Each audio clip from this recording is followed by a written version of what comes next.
İşimizin devamı hürmetli vatandaş.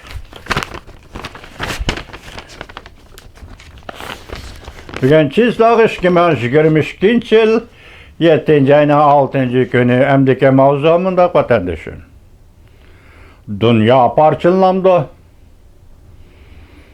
Umundak yaskıldı. Burayın bölekleri kiler qatam bütün yer şarının Rusya'ki küreş meydanı aylanıdı. Mavzula haber 7. ayının 6. günü Cumhurbaşkanı nazar orbiti ilan kılındı. Haber. Ondak başlandı.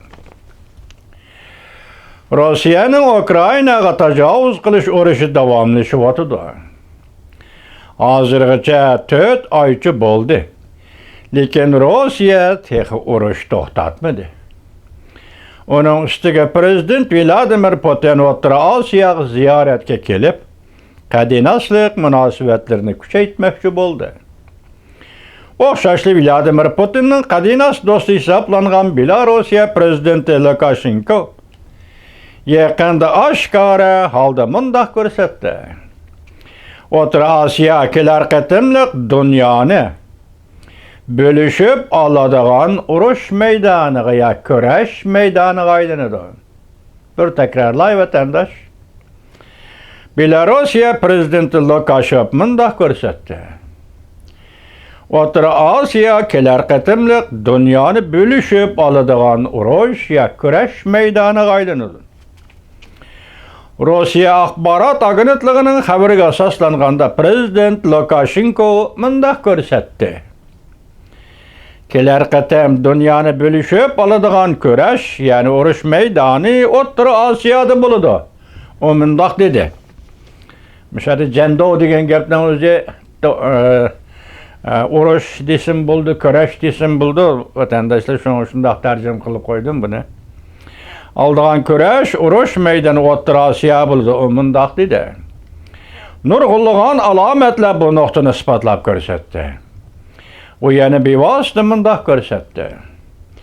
Amerika dunyoni o'z oldiga bosh qurishga urinayotir. Bosh ko'targan kuchlarni yo'q qilayotir. Yaqinda O'zbekiston asosiy qonunni o'zgartmoqchi bo'ldi.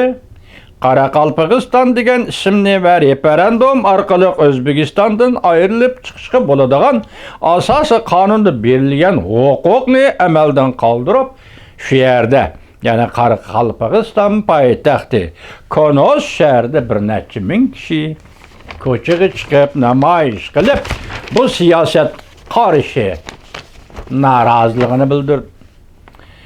O'zbekiston soqchilari o'q chiqarib, o'lim yetim voqealari paydo qildi.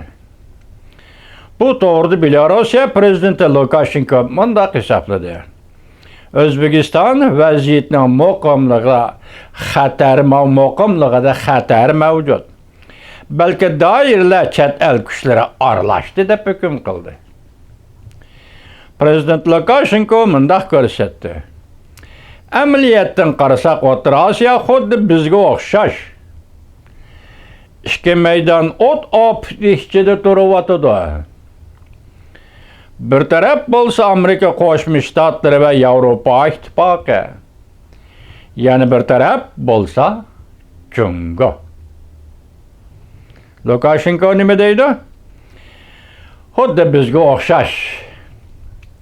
Yani ihtimal bu Rusya, Ukrayna va Belorussiya degandek bo'lishi kerak. Xuddi bizga o'xshash. O'rta Osiyo ikki maydon o't ichida turibdi. Bir taraf bo'lsa Amerika Qo'shma Shtatlari va Yevropa ittifoqi. Yana bir taraf bo'lsa Jungo. Belorussiya prezidenti Lukashenko hukm qilib mundaq ko'rsatdi. Bundaq urush yoki kurash maydoni yaqin kelgusida O'rta Osiyoda o'tirg'i chiqadi. Nurg'unlagan alomatlar bu nuqtani allaqachon isbotlab bo'ldi. Prezident Lukashenko mundaq ko'rsatdi. Dünya parçalanadi.